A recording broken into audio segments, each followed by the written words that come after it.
रामपुर नामक गांव में गुड्डू नाम का एक गरीब लकड़हारा रहा करता था। पूरे गांव में घर घर लकड़ियां पहुंचाया करता था और उसी से जो भी पैसे मिलते अपनी बीमार मां और अपना गुजर बसर किया करता था। एक दिन गुड्डू जंगल से कुछ लकड़ियां लेकर गांव के एक आदमी के घर जाता है। गुड्डू, अरे कहाँ है रामू भैया? ये देखिए, ले आया मैं आपके लिए लकड़ियां, जरा बाहर तो आइए। अरे ओ भैया। रामू, अच्छा अच्छा ठीक है गुड्डू, रख दो यहां लकड़ियां। अच्छा किया भाई, तुम जंगल से लकड़ियां लेकर आते हो तो थोड़ा काम आसान हो जाता है, वरना कौन दूर जंगल में लकड़ियां लेने जाए भैया। रामू, अच्छा ये लो रखो तुम्हारे 2 आने। गुड्डू, बहुत बहुत धन्यवाद रामू भैया। अच्छा अब मैं चलता हूं। जिसके बाद गुड्डू फिर से कुछ लकड़ियां लेकर गांव के दूसरे घर जाता है। गुड्डू, अरे कहाँ हो बबली दीदी? देखो बाहर आओ, ले आया मैं आपके लिए लकड़ियां। बबली, अरे आ गया तू गुड्डू? अच्छा किया ले आया लकड़ियां। अब मुझसे तो जंगल जाया नहीं जाता, तू लकड़ियां ले आता है तो मदद हो जाती है। रुक, मैं अभी आई हा। बबली मन में, कितने चावल दूं? ऐसा करती हूं कि इतना ही दे देती हूं, थोड़ा कम कर लेती हूं। वैसे भी लकड़ियां कौन सी ज्यादा लाया है, जितना काम उतना दाम। बबली, अच्छा ये ले तेरी मेहनत का फल। मेरे पास पैसे तो नहीं है जो तुझे दे पाऊं, तू ये चावल की पोटली ही रख ले। हाँ गुड्डू, ठीक है बबली दीदी, तुम कहती हो तो मैं ये चावल की पोटली ही ले जाता हूं। आज इन्हें ही पकाकर मां को खिला दूंगा। अच्छा अब मैं चलता हूं। घर पहुंचने के बाद गुड्डू की मां, अरे आ गया बेटा, कब से तेरी राह देख रही थी। बहुत जोरों की भूख लगी है, अब और नहीं सहा जाता बेटा। चल फिर नहीं सकती हूं तो भोजन ही क्या पकाऊंगी बेटा। गुड्डू, अरे मां तुम क्यों चिंता करती हो, मैं बस अभी तुम्हारे लिए भोजन पकाकर लेकर आता हूं। जिसके बाद गुड्डू एक चूल्हे पर बबली दीदी के दिए गए चावल की पोटली से चावल पकाकर अपनी मां को देता है। गुड्डू, ये लो मां, खा लो भोजन। देखो आज बबली दीदी ने जो चावल दिए थे, मैंने उनसे ही तुम्हारे लिए भोजन बना दिया। ये लो खाओ। मां, अरे वाह बेटा, बहुत ही स्वादिष्ट भोजन बनाया है तूने, पर लगता है आज का सारा भोजन मुझे ही दे दिया। रोज तू ऐसा ही करता है, कहीं मैं भूखी ना रह जाऊं। तू अपने हिस्से का भी मुझे ही दे देता है। कितनी अभागी हूं मैं। एक तो मेरी ये बीमारी तुझ पर बोझ बन गई है, ना जाने हमारी ये लाचारी कब खत्म होगी, कब ऊपर वाले को हम पर दया आएगी। गुड्डू, अरे मां तुम दुखी क्यों होती हो, देखना जल्द ही सब ठीक हो जाएगा। अच्छा तुम आराम करो मां और सो जाओ, रात बहुत हो चुकी है। जिसके बाद दोनों अपनी झोपड़ी में सो जाते हैं। अगली सुबह होती है। राजू फिर से लकड़ियां लेने जंगल जाता है और जब थका हारा अपनी झोपड़ी में आता है तो देखता है कि उसकी मां जोर जोर से चिल्ला रही होती है और गांव के कुछ लोग उसके पास खड़े होते हैं। मां, हाय, इतना पेट दर्द हो रहा है, बहुत दर्द हो रहा है, लगता है अब मैं और नहीं जी पाऊंगी, बस अब और नहीं सहा जाता। हाय, ना चाहे क्या भाग्य पाया है मुझे। बेचारी निर्मला काकी अपनी बीमारी के कारण बहुत दुख सहती है। आदमी, ना जाने कब ऊपर वाला इसकी सुनेगा। गुड्डू, अरे मां तुम दुखी मत हो, मैं बस अभी वैद्य जी से तुम्हारे लिए दवा लेकर आता हूं, फिर तुम जल्दी ठीक हो जाओगी। हाँ बस मैं अभी आया।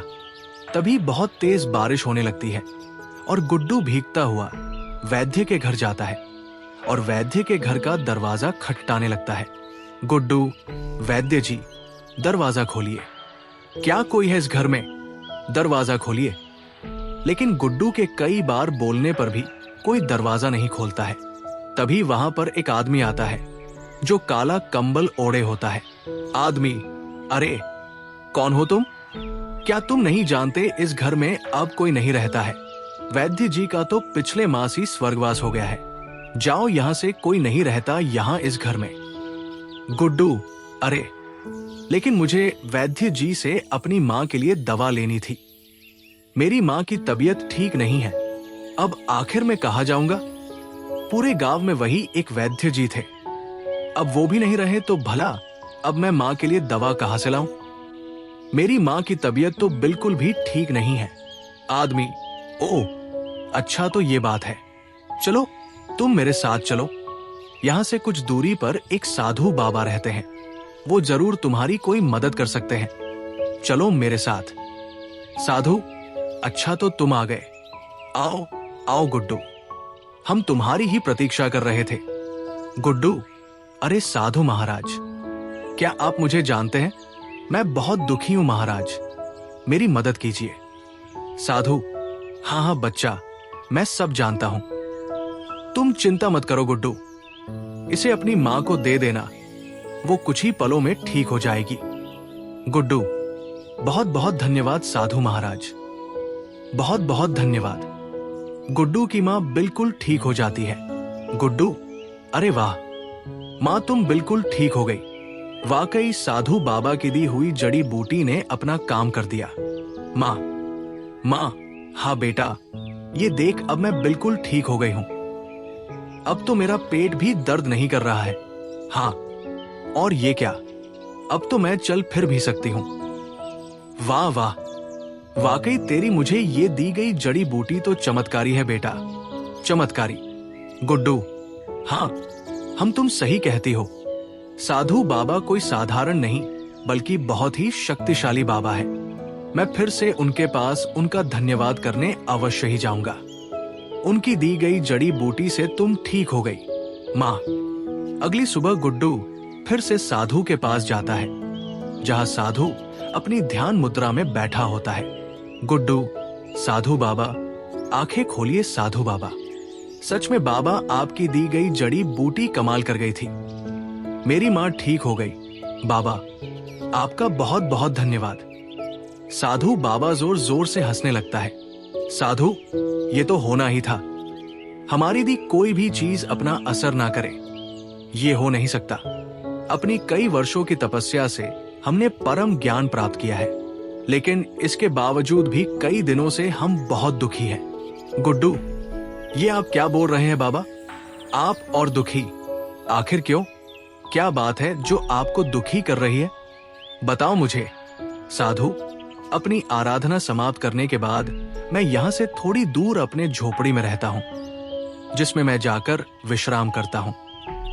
लेकिन कल रात आए तूफान की वजह से मेरी झोपड़ी तहस नहस हो गई और अब मेरे पास कोई ऐसा स्थान नहीं जहां मैं विश्राम कर सकूं। इस जंगल में आधी रात को जंगली जानवर आया करते हैं। मुझे भय है यहाँ स्थान पर अकेला देखकर वो मुझे अपना भोजन ना बना ले। गुड्डू: अरे अच्छा तो ये बात है, आप चिंता मत कीजिए, मैं एक लकड़हारा हूं। आपकी समस्या का उपाय है मेरे पास। चलिए, आप मुझे अपनी टूटी हुई झोपड़ी के पास ले चलिए। अभी रुकिए साधु बाबा, मैं बस अभी आया। जिसके बाद गुड्डू जंगल जाता है और कुछ लकड़ियां और घास फूस लेकर साधु बाबा के पास आता है और फिर से साधु बाबा की टूटी झोपड़ी बनाने लगता है। और देखते ही देखते वो फिर से साधु बाबा की बहुत सुंदर झोपड़ी बना देता है। गुड्डू: ये लीजिए बाबा, आपकी झोपड़ी बनकर तैयार हो गई है। ये पहले से काफी मजबूत और सुंदर बन गई है। देखिए, अब आप इसमें आराम से विश्राम कर पाएंगे। साधु: सच में तुमने तो बहुत ही सुंदर झोपड़ी बना दी। अब हम इसमें अच्छे से विश्राम कर पाएंगे। हमें किसी जंगली जानवर का भी कोई भय नहीं होगा। वाह, मैं तुमसे बहुत खुश हूं। बताओ, तुम्हारी क्या इच्छा है? हम अवश्य ही पूरा करेंगे। बताओ हमें। गुड्डू: आप ऐसा कर सकते हैं तो साधु बाबा, मुझे कोई ऐसी वस्तु दे दीजिए जिससे मेरी बूढ़ी माँ को कभी भूखा न रहना पड़े। बस कोई ऐसी वस्तु दे दीजिए बाबा। साधु: अच्छा तो ये इच्छा है, ठीक है, तुम्हारी ये इच्छा मैं अवश्य पूरी करूंगा। तभी साधु बाबा की शक्ति से वहां एक चमकती हुई कड़ाही आ जाती है। साधु: ये चमत्कारी कड़ाही है। जब भी तुम्हें अपनी बूढ़ी माँ के लिए भोजन की आवश्यकता होगी तो ये चमत्कारी कड़ाही तुम्हारी सहायता करेगी। तुम इससे जो भी वस्तु मांगोगे वो तुम्हें मिल जाएगी। गुड्डू, सच में बाबा, आप सच बोल रहे हैं? मैं इस चमत्कारी कड़ाही से जो भी मांगूंगा, ये कड़ाही मुझे देगी? साधु, हाँ बेटा, तुम जो भी मांगोगे वही देगी। लेकिन याद रखना, जरूरत से ज्यादा लालच सदैव ही विनाश की ओर ले जाता है। अत्यधिक लालच का फल हमेशा ही बुरा होता है बेटा। बाकी सब तो माया है, माया। गुड्डू, हाँ बाबा, मैं ध्यान रखूंगा। आपने जो कहा मैं वो समझ गया। बहुत बहुत धन्यवाद आपका बाबा। अब मैं चलता हूं। घर पहुंचने के बाद, माँ, अरे आ गया तू बेटा, कब से तेरी राह देख रही थी। आज तो घर में एक भी अनाज का दाना नहीं है। अरे लेकिन तेरे हाथ में ये कड़ाही कहां से आई? बता, क्यों लेकर आया है तू ये? गुड्डू, आजकल तो दीवार के भी कान होते हैं। ये कोई मामूली कड़ाही नहीं है, बल्कि चमत्कारी है। साधु बाबा ने दी है। रुको अभी। गुड्डू, हे चमत्कारी कड़ाही, मुझे खूब सारा भोजन चाहिए, जिससे मेरा और मेरी माँ का पेट भर जाए। जल्दी से मुझे खूब सारा भोजन दे दो। माँ, अरे वाह बेटा, तू तो बिल्कुल सच बोल रहा था। ये तो सच में चमत्कारी कड़ाही है। अरे वाह वाह, इतना सारा भोजन। गुड्डू, हाँ माँ, देखो कितना सारा भोजन आ गया है। वाह, चलो अब भोजन करते हैं। आगे से गुड्डू और उसकी माँ को जब भी भोजन चाहिए होता था, तब वो उस चमत्कारी कड़ाही से मांगते और रोज बड़े चाव से भोजन करते। लेकिन फिर एक दिन गुड्डू की पड़ोसिन बबली गुड्डू के घर आती है और उसकी माँ को आवाज देती है। बबली, अरे कहाँ हो निर्मला काकी, तनिक बाहर तो आओ। अरे ओ काकी, देखो तो जरा, बबली आई है, आओ ना, बाहर आओ। काकी, अरे आओ आओ बबली बेटी, कैसे आना हुआ? आज बड़े दिन बाद आए हो, सब ठीक तो है? बबली, अरे हाँ काकी, सब ठीक है। क्या बताओ काकी, बड़ी दुखी हूं। अब तुम तो जानती ही हो, कई दिनों से मेरी फसल खराब हो रही है, तो घर में अनाज का एक भी दाना नहीं है। तो तनिक थोड़े से चावल मिल जाते तो अच्छा होता काकी, आज भूखा नहीं सोना पड़ेगा। बबली की ऐसी बातें सुनकर गुड्डू की माँ को बबली पर दया आ जाती है। काकी, अच्छा अच्छा ठीक है, तुम यही रुको, मैं अभी तुम्हारे लिए चावल लेकर आती हूँ। काकी, अरे ओ चमत्कारी कड़ाही, मुझे खूब सारे चावल चाहिए। देखते ही देखते जादुई कड़ाई से खूब सारे चावल निकलने लगते हैं और ये सब बबली छुपकर देख रही होती है। बबली मन में, अरे बाबा, ये क्या, इतने सारे चावल, वो भी इस मामूली से कड़ाही से। वाह वाह, अब तो मुझे कड़ाही चाहिए। हाँ, कितना अच्छा होगा अगर ये चमत्कारी कड़ाही मेरे पास आ जाएगी। इससे अपनी हर इच्छा पूरी करूंगी। हाँ बबली, बहुत बहुत धन्यवाद काकी, तुम सच में कितनी अच्छी हो। वाह वाह, ऊपर वाला तुम्हें लंबी उम्र दे काकी।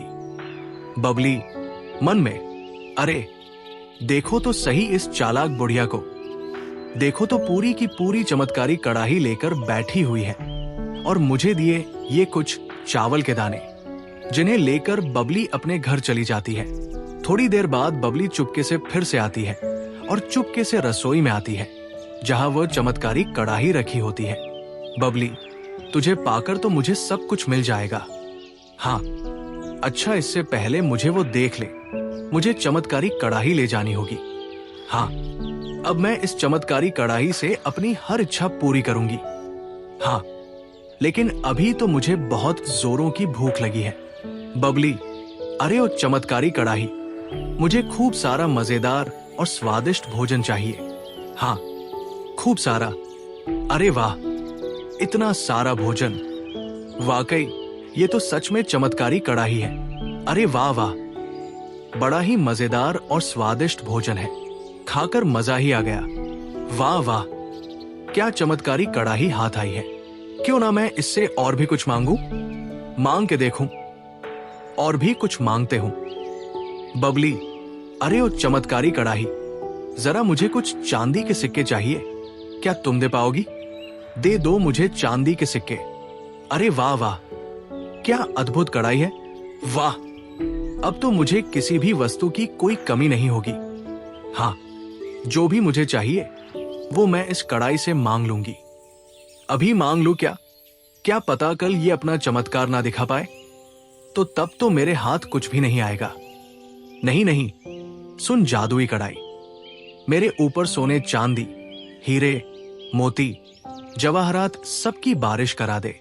ऐसी बारिश जो आज तक किसी ने ना देखी हो। इतना धन कि एक गांव, क्या इस पूरी दुनिया को भी मेरे धन का 1/3 कमाने के लिए कई कई जन्म लेने पड़ जाए। हाँ, इतना दे दे बस। अब मुझे इस दुनिया का सबसे अमीर बनने से कोई नहीं रोक सकता, कोई भी नहीं।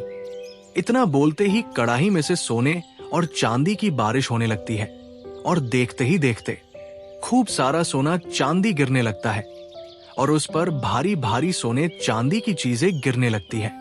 लगातार भारी चीजों से बबली पे चोट लगने लगती है। तभी गाय भैंसों की आवाज सुन वो बाहर आती है।